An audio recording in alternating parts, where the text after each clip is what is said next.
Hi mga ka-PNG, ito po si Boss G, OFW mula sa Papua New Guinea. Magandang araw. Kumusta po mga ka-PNG? Ayan, today nagluluto tayo ng pansit. Pero joke lang, hindi po ako ang nagluto nito, no? Hindi ko po recipe ito. Meron lamang po nagbigay sa atin kahapon. At itinago ko nga siya kaagad sa ref para hindi masira. Pero syempre ngayon, kailangan na natin siyang ipainit. Ayan. Today, naka-schedule nga pala tayong pumunta sa market at bibisitahin natin yung Duki Restaurant. Pero para maramdaman natin yung pagkukommute, sasakay tayo ng tricycle at saka MRT. Hindi muna tayo mag-a-avail ng Grab para naman medyo humaba ang biyahe natin. Ayan.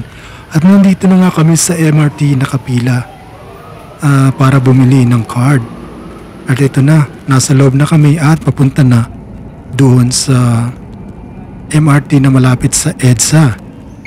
At nandito na nga kami sa SM Ora, ayan, at napansin ko lang itong maliit na robot na to, mukhang prototype ito, naglilinis dito sa iisang area lang naman na parang dinidisplay lang nila yung capability nitong robot na to.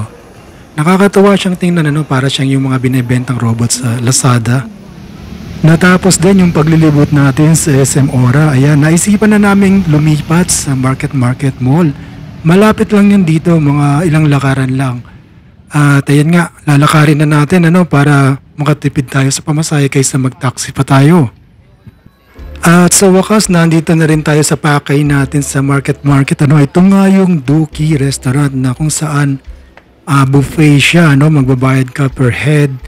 At ayan, kung makikita nyo, hinainan kami ng base soup. So, meron siyang parang ito nga yan, yung pinaka-pan.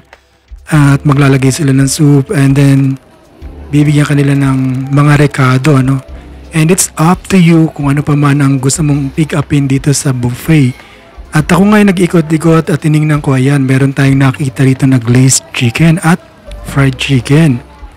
Naghahanap ako ng iba pang like pork, and parang ang meron lang itong hilaw na pwede mong ihalo dito sa soup na to, Ayan, very healthy naman yung mga recipes na inihahalo dito sa soup. May egg pa nga, ayan. Kung mahilig ka sa soup, ayan, itong perfect sa'yo, Duki, Punta ka lang dito sa may market, ayan, meron ngang mga sari-saring recipe. Pero ako ito yung nagustuhan ko talaga, Ito yung pansit nila na parang medyo manamis-namis. Pati yung glazed chicken nila manamis-namis din, ayan. Kung ang hanap nyo ay yung marirelax kayo habang kumakain at yun bang feeling na nagka-camping kayo at nagpipiknik na nagluluto, ayan, ang daming nag na yan, Dito perfect na pumunta kayo sa Duki sa Market. So tapos na nga tayong kumain sa Duki Restaurant at dito libutin naman natin ang gitna ng market. Ang daming nakasale na item din sa gitna, Siguro bumaba tayo para makita natin kung ano ba yung mga binebenta sa baba. Ayan, isa sa mga naispatan agad namin dito ay itong ice cream mula sa DQ. Very famous ito dun sa very consistent na nila na hindi na huhulog yung ice cream kapag itinaob mo yung lalagyan. Ayan, sample na natin Ayan, di ba?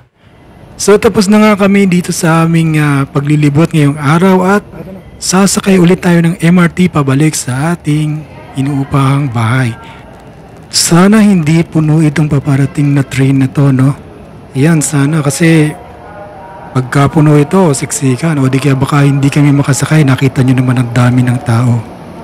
Uy, mukhang swerte, konti lang ang laman, At ito na nga, nakauwi na nga kami sa aming tirahan. Yan lang po ang video natin for today mga ka-PNG. At sana po nakatulong ito sa mga aspiring OFW na pupunta sa Papua New Guinea. Salamat po sa panonood. Goodbye.